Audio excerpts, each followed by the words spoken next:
Thank you for visiting the channel. You'll find a variety of content here.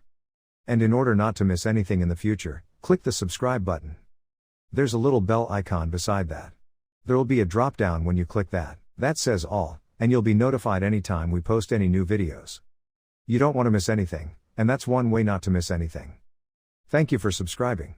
Tell someone about our channel and enjoy the content. Team involved, and no final decision has been made, but the Jets are trying to reunite Lazard and offensive coordinator Nathaniel Hackett. As for the latest on Aaron Rodgers, here's Adam Schefter. I think first and foremost, you have to know that Aaron Rodgers is committed to the New York Jets. That's the first thing that has to happen. There are a whole host of issues for everyone to sort through, and it starts with the man himself deciding that he's committed to your New York Jets going forward. And I think it is tracking the right way. It sounds like everybody in New York and Green Bay is cautiously optimistic that something can and will get done. No one is more stressed than Greeny. By the way, New York Post is on Rodgers' watch too, basically saying we're waiting. Yeah, we all are. So, assuming Rodgers does become a Jet, where's Dan? Dan, monochromatic, blue on blue, navy. Let's go. I'm back. After Monica came on, Stephen A's in 4th place today. Yeah, absolutely. Once you're not wearing a cheap suit, I'm very, very happy. That shows that you're upgrading. You're willing to spend. And that's what makes me. This is a very touching moment for me. It's not a cheap suit. It's not a cheap suit. He actually doled out some money for that. I'm very proud of him. I'm very proud of him. He really is. I just hope for him after all. Just hope for him after all. You know, I've been advocating for his wife to leave him. Just because he's so cheap. You know how awful that sounds? I'm just saying. He needs to spend more money. He hasn't coached. They didn't realize how ridiculous that is. Can't put your wife in coach, man. You're making too much money for that. But let's move. Let's move. Should be in coach on Thursday. See what I'm saying? I have so much to say, but we don't have time. I might have to come on the No Mercy podcast to have a talk with you. He just made it. 40th birthday. Okay. Where are you guys going? Now I need to know. That's the secret. Okay, there we go. All right, which AFC's quarterback would have the best season, Dan? I would say Tua Tagovailoa. A little bit is like, I guess enamored in many ways with how much people think Tua stinks. There's this, I feel, narrative around Tua that no one really thinks he's a good player. And I don't know what it is, and maybe they just look through the prism of the injuries or whatnot, or maybe it's because the early start of his career and the Ryan Fitzpatrick dynamic. But what Tua did last year was really, really high-level football. When he was healthy, and listen, the health conversation is a very fair one. And that's why I said don't extend him, make him do it again. But when he played, he was the #1 passing offense in the NFL. When he played, they averaged Miami 6.7 yards per play. To give context, the team that led the NFL last year was the Kansas City Chiefs at 6.2 yards per play. He is the #1 yards per pass attempt, and #1 yards per pass completion. So when Tua played last year, he was awesome. And this offense, in many ways, is going to come back. You know, for the most part, their offensive line needs to stay together. We know that they have the 2 dynamic receivers. They're going to have to do something at tight end. Gesicki is a free agent. They need to add a running back. But I just think, like, second year in an offensive system with Mike McDaniel, all the really important pieces are there. Tua hopefully stays healthy, and I'm banking on that happening. At some point, you catch a little bit of the health break, and every fall doesn't result in a concussion that's going to knock you out of a game. Pray that he's able to stay healthy. I think if he does, he has another monster season. I'm concerned about New England, again, just like I was last year after they lost Jacoby Myers. And I've got to see how Buffalo addresses the offensive line a little bit. So I'll say Tua. I'm not going to say Tua because I'm very concerned about his health. I don't get to shove that aside. I saw the man have 3 concussions last year. I'm very, very concerned about Tua Tagovailoa. I'm very concerned that his career is in jeopardy. And I'm not wishing that on him by any stretch of the imagination. But to see, it wasn't so much what happened in Buffalo, because you could have just got dinged a little bit or whatever.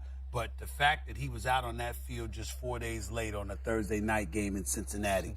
And got carted off and ambulanced off that field, Okay, that was scary. It looked like rigor mortis kicked in. His fingers were contorted and everything. I mean, it was a scary, scary sight. And then to come back after that and weeks later to go through a game, play through the game on Sunday. And Monday was when you were put in the concussion protocol or whatever. I'm very worried about him. I don't anticipate him lasting any season. I'm very reluctant on him. There's a lot of trepidation about him. I would tell you, the AFC quarterback that'll have the best season will be Aaron Rodgers if Aaron Rodgers comes to the New York Jets. Even better than Josh Allen. And I'm going to tell you why. For 2 reasons. Just talked about the offensive line of the Buffalo Bills needing to improve. And Ken Dorsey, dare I say, is not Brian Dable. I'm not saying he's not good. He was a quarterback coach for years in Carolina and then 3 years in Buffalo before he took over offensive coordinator position. But I'm of the mentality that there was a drop-off. I mean, Josh Allen threw 14 interceptions last year. He didn't seem himself. Sure. Seemed a bit erratic or whatever. I like Gabriel Davis, along with Stephon Diggs. They got some weapons in Buffalo. But I think that, Josh Allen is not risk-averse. He's going to take chances. And when you're playing against some of these great NFL coaches, okay? I mean, listen, Robert Saleh is a damn good defensive mind. You look at Bill Belichick, we know what he brings to the table in that regard. You look at Harbaugh in Baltimore, you know what he brings to the table. It's Tomlin in Pittsburgh, you know what he brings to the table. Andy Reid in the AFC West, we get all of this stuff. Sean Payton's there now.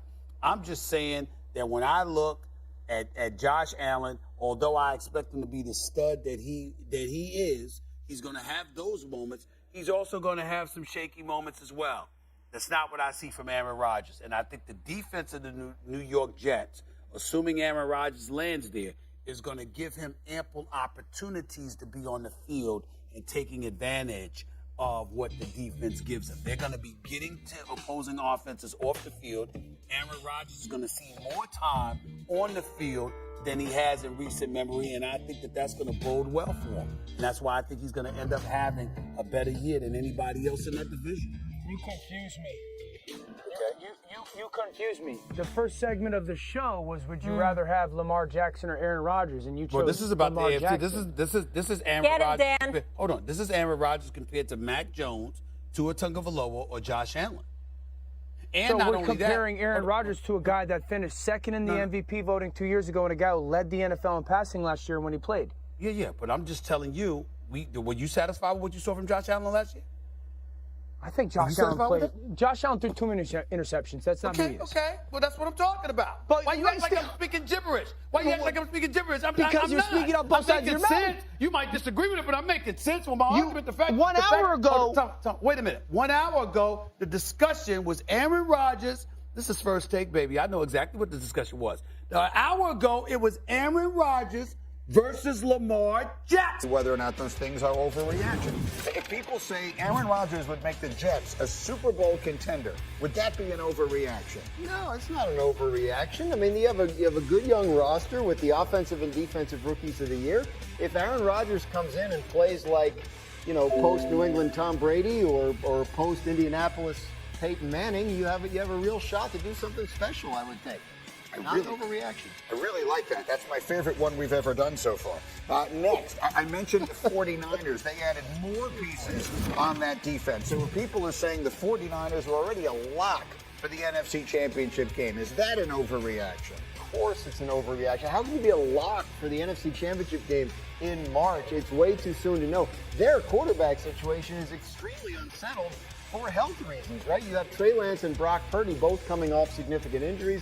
They bring in Sam Darnold yesterday, so they have to sort that out. They look like a great team, and I'm sure they'll be a very popular pick. But lock?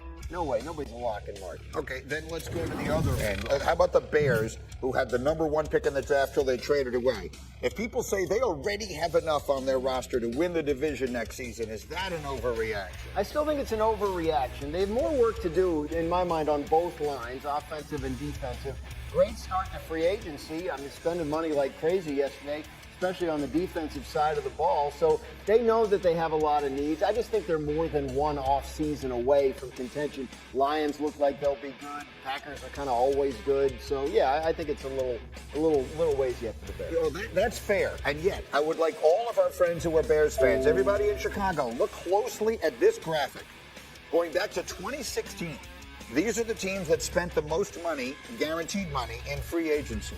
Every one of them improved their record the following year, and look at some of those huge jumps. 7 wins, 6 wins, 5 wins in multiple cases. If you include the trade for DJ Moore, the Bears have spent over $160 million on new players already, over $120 million of that guaranteed. So history suggests they should make a huge improvement. I would add to that, history also suggests that Justin Fields could be in line to make a huge jump in his third year. Swagoo, before I get to Shefty on this, what do you think? I've got a lot of very optimistic Bears fans in my life. Just how much is too much to say about how much this team could improve? No, I love what the Chicago Bears have been doing. One, it tells Justin Fields that you're invested in seeing if he can be that guy. Very similar to what we saw the Philadelphia Eagles do. Now, obviously, DJ Moore is a phenomenal player. They added Chase Claypool during the season last year. Mooney is still there. They want to try to establish some pieces for Justin Fields because we know what this revolves around. And then defensively, we're signing Edmonds and TJ out of from Philadelphia. You're looking at a team with Matt Eberflus as a head coach. They're starting to build an identity. They want to be physical up front. I do want to. Thank you for visiting the channel. You'll find a variety of content here. And in order not to miss anything in the future, click the subscribe button. There's a little bell icon beside that. There'll be a drop down when you click that. That says all, and you'll be notified anytime we post any new videos. You don't want to miss anything, and that's one way not to miss anything. Thank you for subscribing. Tell someone about our channel and enjoy the content.